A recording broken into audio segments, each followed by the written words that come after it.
Hey there, welcome back to the channel. If this is your first time visiting Financial Wellness University, please consider subscribing and hit that little bell so you'll be notified when new videos become available. I am Joe Brown, your teacher, your coach on this journey of financial wellness. And today I want to have a conversation around debt. Debt. Is it good? Is it bad? What is it? That's something you want to learn more, hear more. Stay tuned.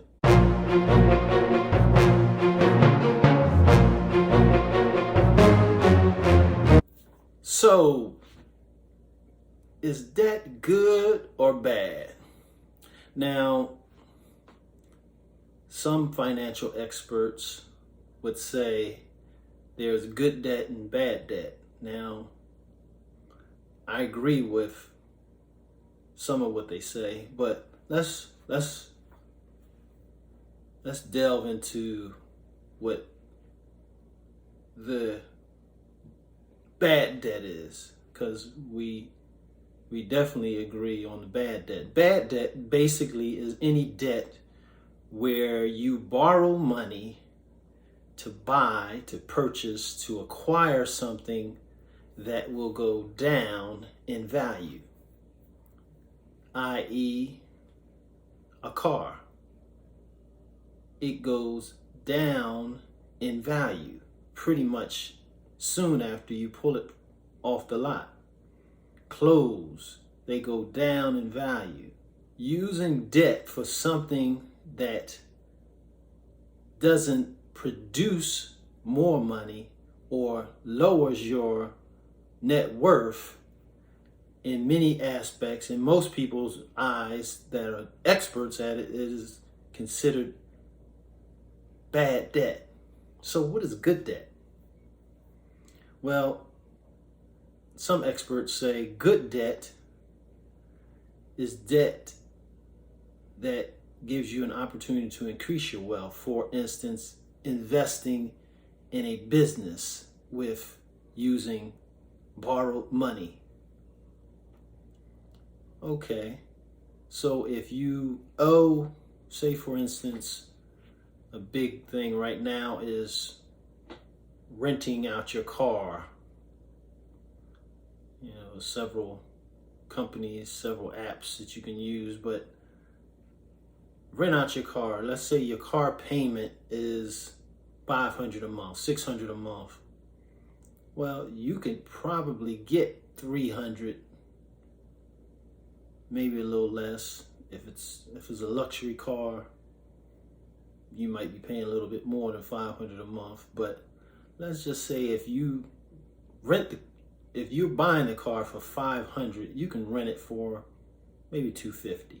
So you have to rent it twice and you've made your money back. Rent it 3 times. Now you're in the positive. You're in the black. But what about those months that you can't rent it out? Maybe the car is being serviced. Maybe the car is non-functioning.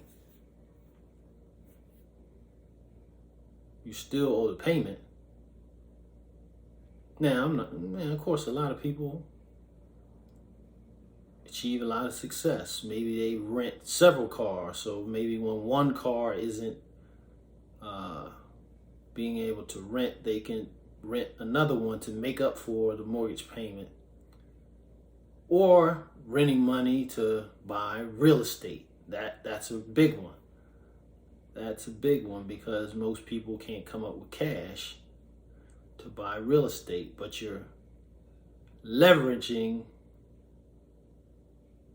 a lot because you're hoping that you'll find a renter, hoping that you'll keep a renter. So,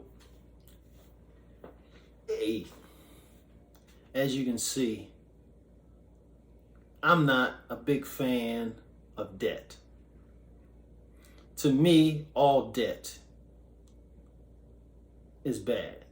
And not because all debt has negative consequences, but there's a verse in scripture that says the rich rule over the poor and the borrower is slave to the lender. So whether you're worth $10,000 or $10 million, if you owe someone, then they have a position of power over you. I would rather earn money and know that no one has a claim on any money that I bring in. Now, it might be based on that particular verse because of my religious beliefs, of my faith, and I just tend to rather not have debt. I mean, I'm not denying that some people successfully manage their business using debt, and many people have gotten super rich. But the vast majority of people who try to play with debt wind up losing. Now, the credit card companies are one of the major players in the debt industry. Of course, banks are, but banks have credit cards. Now, there's some standalone credit card companies, but banks put out their own credit cards. So, between the standalone credit card companies and the banks that put out credit cards in general make up a large amount of consumer debt. And people try to say, well, the credit card gives me protection or I get the points. I mean, come on. You have to borrow or use the card to get the points. So which means you're borrowing more just to get a little bit back. I mean, that's not the way to get ahead financially. Now, I'm not giving you a talk on business debt. That's another video, maybe by someone else that's going to teach you how to use debt in your business. What I want to teach you is how to eliminate the debt so that you can have the option to live in a way that won't need debt. And I know it's possible because I've done it. Now, I've eliminated all consumer debt from my life, from my family's life.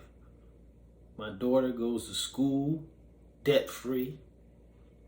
We drive 2 cars debt-free. We have no student loans. We have no credit cards. And we live well. We don't want for anything. Would it be nice to go out and get a new car and style and profile? Yeah, that would be nice. But I like the option of taking my money and using it for something else this month. But if I'm in debt, I don't have that option. And if you think you have good terms, let's try not paying that debt for a month or two and see how good of terms you have. See how good a relationship you have with your lender. There's some debt products that I would suggest you try to stay away from. Payday loans.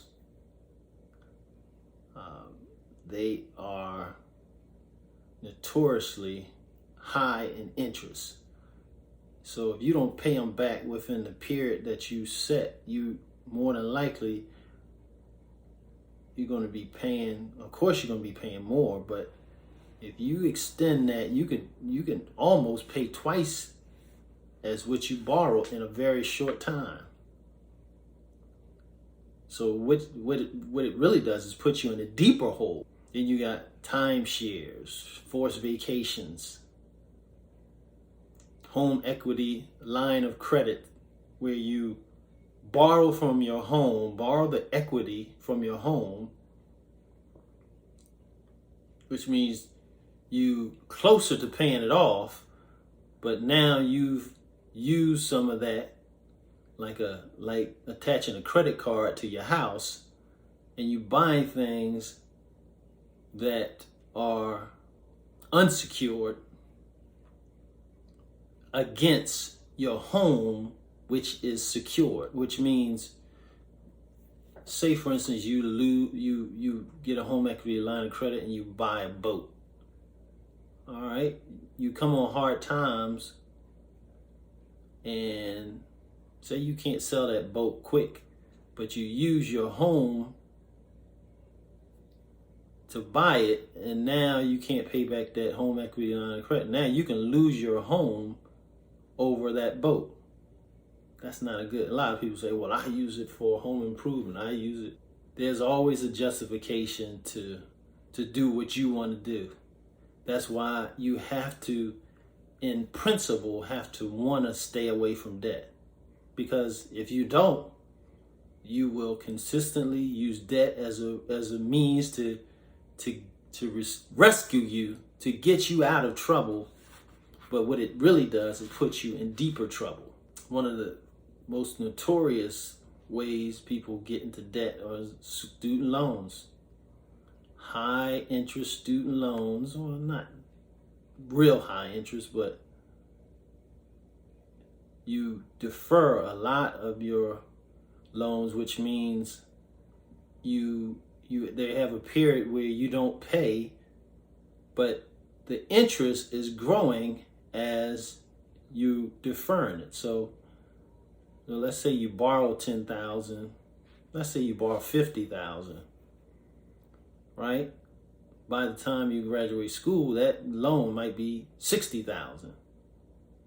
Well, how did it grow so much? I only borrowed 50. Well, you didn't pay it right back, so that interest, that interest clock starts ticking, and now it's time to pay it back, and you owe 60 instead of 50. And of course, the average person is not going to pay it all off, so now they put you in this long-term payment plan where you're paying for the next 10 or 20 years. And you can't even write off most student loans in a bankruptcy. So they stick with you no matter what your financial situation is. And to top it off, you borrowed all that money, and I'm really on the low end with 50,000. It might be more common to have 150,000. But you borrow that money, and the job that you get doesn't even pay you enough to pay off that loan. So you keep that loan in your life for the next 10, 20 years. My system, I teach people through my book, The 7 Phases of Financial Wellness. I teach people how to eliminate that debt. I teach you the steps of how to eliminate that debt and to stay out of debt. And when you are out of debt, you'll see how good it feels. Now, if you don't like being out of debt, there's always a company, there's always someone who wants to put you back in debt. So you won't have any problem getting back into debt. But I believe once you are debt free, you won't want to get back into debt, because you experience the freedom of not having debt in your life. And it feels good to know that when you get paid, you can do whatever you want to do with it, because no one has a claim on your money. You don't. Now, are you going to fall short in terms of living a high life with the money? I mean, if a higher lifestyle is what you want, earn more money. That's the way you do that. You don't go into more debt. You earn more money. Earn your lifestyle. Don't borrow your lifestyle. So I don't think there is any good debt. Now, I'll finish with this. I mean, when you want to buy a house, because housing is so expensive, it might take too long to try to build up all the cash. So those are one of the few things where borrowing money might be the feasible option. But even that, I don't think you should be paying for 30 years. I believe you should get a 15-year mortgage. And then you should try to pay up front, down payment, 10 or 20%. So you have equity walking into the property. And I believe you should be debt-free of all consumer debt before you buy the house. That way, and have an emergency fund. So now you have a strong basis going into your property, your first property, or whatever property this is for you. And you live a little freer because you're not burdened by any other claim on your money. And of course, the goal is to pay that off and to be totally debt free. That means in 15 years, let's say if you started at 25, 15 years, by the time you're 40, the house is paid off. Now, of course, you get extra money, you should pay it off sooner. I recommend bi-weekly payments where you don't even pay you don't pay any more than you would be paying monthly. It's just that you knock down that mortgage incrementally a little quicker by paying twice a month rather than once. And then if you can spare a few dollars of principal money, principal only, then you knock it down even quicker. So maybe a 15-year mortgage will wind up to be a 12-year mortgage. That means if you start at 25, by the time you're 37, you have no debt whatsoever. Now imagine your life, what you can do with a mortgage payment that you no longer have to pay every month for the rest of your life. Oh man, if you invested that, or if you started a business, you would be tremendously wealthy. So those are my perspectives. Those are some of the things I feel about debt. Debt to me means bondage, means slavery. And I don't want to be a slave. I don't want to be in bondage to anyone.